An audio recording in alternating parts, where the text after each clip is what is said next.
बोलो सद्गुरुदेव भगवान की जय। सच्चिदानंद भगवान की जय। आइए, जैसा अन्न वैसा मन। साधना मार्ग में बहुत कठिनाई है कि मन संसार का आकार तुरंत ग्रहण कर लेता है। क्षण भर भी असावधान हुए तो मन आत्माकार की जगह नाम रूप विषयाकार बन जाता है। 15 मिनट परमात्मा चिंतन करो, परंतु मन को भटकने में 5 सेकंड भी नहीं लगते। इससे भी जल्दी वह संसार में उलझ जाता है। घट में एक छेद होने से सारा पानी बाहर निकल जाता है। इसी प्रकार एक भी इंद्रिय बहिर्मुखी होने पर सारा ज्ञान नष्ट हो जाता है। अतः मन समस्त इंद्रियों को वश में करने पर भी काबू में आ सकता है। इसी कारण ध्यान काल में जब ध्यान के समय समस्त इंद्रियों को रोककर वश में करना पड़ेगा। यदि उन्हें रोका नहीं जाएगा तो ऐसा प्रतन मगरमच्छ को पकड़कर नदी पार करने की चेष्टा के समान होगा। ईश्वर आराधन करना ही पुष्ट शरीर का कार्य है। आजकल शरीर पोषण के लिए अभोज्य पदार्थों का लोग सेवन करते हैं। अन्न खाना प्रभु ने बताया, दूध घी का भी आनंद पाया, फिर भी वो वस्तु खाता है नर तो जो कि खाने के काबिल नहीं है। आहार शुद्धो सत्व शुद्धि। शुद्ध आहार का नतीजा होता है कि चित्त शुद्ध हो जाता है। तुम चाहे जितने हथियार रख लो, पर चलाना नहीं सीखा तो कोई शस्त्र स्वयं तुम्हारी रक्षा नहीं करेगा, और नासमझी से उसे आजमाओगे तो तुम्हारा नुकसान भी कर सकता है।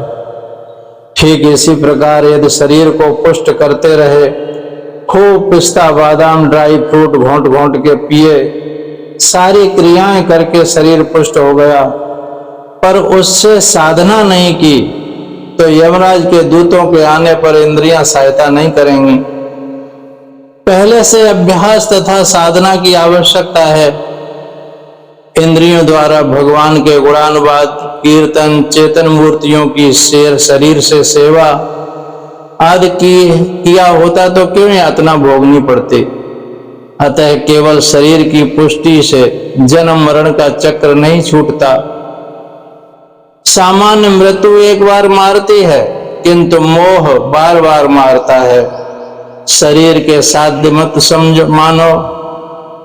शरीर की पुष्टि केवल ईश्वर आराधन के लिए है। शरीर को कष्ट देने का साधन भी ठीक नहीं है।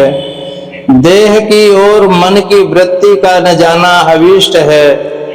यदि शरीर में रोग नहीं है तो उसकी ओर मन नहीं जाएगा। सामान्य पुरुष को भी कार्य में संलग्न रहने पर शरीर का ज्ञान नहीं रहता, किंतु शरीर में पीड़ा होने पर उसका ध्यान शरीर विकार में अवश्य जाएगा। देह में आसक्ति होने से थोड़ी भी असुविधा होने पर देह कार्य वृत्ति हो जाती है। अतः शरीर में कष्ट सहन करने की क्षमता होनी चाहिए। जब शरीर तथा इंद्रियों से मन हटता है तब विक्षेप की निवृत्ति होती है। प्रारब्धवश रोग आदि तो आते हैं, किंतु अभ्यासी उन्हें पार कर जाता है। बुलाए हुए रोग प्रारब्ध का दोष नहीं।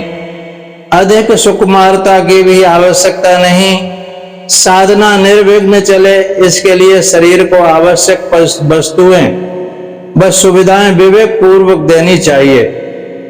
इस प्रकार की तितिक्षा द्वारा विक्षेप की निवृत्ति हो जाती है। विक्षेप निवृत्ति से शोक नष्ट हो जाता है और आत्मा का ज्ञान उत्पन्न हो जाता है। कर्म और उपासना को करने के पश्चात भी शोक निवृत्ति नहीं होती। आत्मज्ञान के द्वारा शोक निवृत्ति संतों ने बतलाई है। विक्षेप निवारण के बिना आत्मज्ञान की प्राप्ति नहीं। जितनी इंद्रियां बहिर्मुखी होंगी उतना ही मन बहिर्मुखी होता है। किंतु इंद्रियों पर नियंत्रण करने पर भी मन विक्षिप्त रहता है, उसकी निवृत्ति आवश्यक है। मन के विकारों पर भी नियंत्रण होना चाहिए। जैसे इंद्रियों के समक्ष आने पर भोग्य पदार्थ उन्हें विक्षिप्त करते हैं, वैसे ही मन में गई हुई भूत भविष्य की चिंता को बिना छोड़े आत्म कल्याण नहीं हो सकता। मन बीती बातों का चिंतन करता है, रहता है, ऐसा कर लिया होता तो ऐसा हो जाता, और ऐसी भूतकालीन चिंता मनुष्य को विक्षिप्त कर देती हैं। ऐसे ही भविष्य की चिंता में लोग विक्षिप्त रहते हैं। जो मनुष्य अपने जीवन को नियमित बना लेता है उसको चिंता कम होती है। खाना पीना सोना उठना प्रातः से सायंकाल तक नियम बांध लेने से स्वतः ही कार्य में प्रवृत्ति हो जाती है। नियमों का प्रयोजन है कि चिंता का कम होना। आजकल प्रातः काल से ही चिंता विक्षेप का आरंभ हो जाता है, क्योंकि अनियमित जीवन है। सर्वत्र नियम से बड़ा आराम मिलता है। यद्यपि प्रारंभ में अवश्य कष्टप्रद हैं, किंतु यदि नियम में बंध जाता है तो मन नियमानुकूल कार्य करता है, फिर तत्व चिंतन भी कर सकता है। इसी प्रकार मन को नियमित आचरण करने में प्रशिक्षित कर देने पर सरलता पूर्वक कार्य होता रहता है। ध्यान अवस्था में नियमित जीवन, पढ़ने के समय तथा खेलने के समय भी नियमित जीवन बड़ा लाभप्रद है।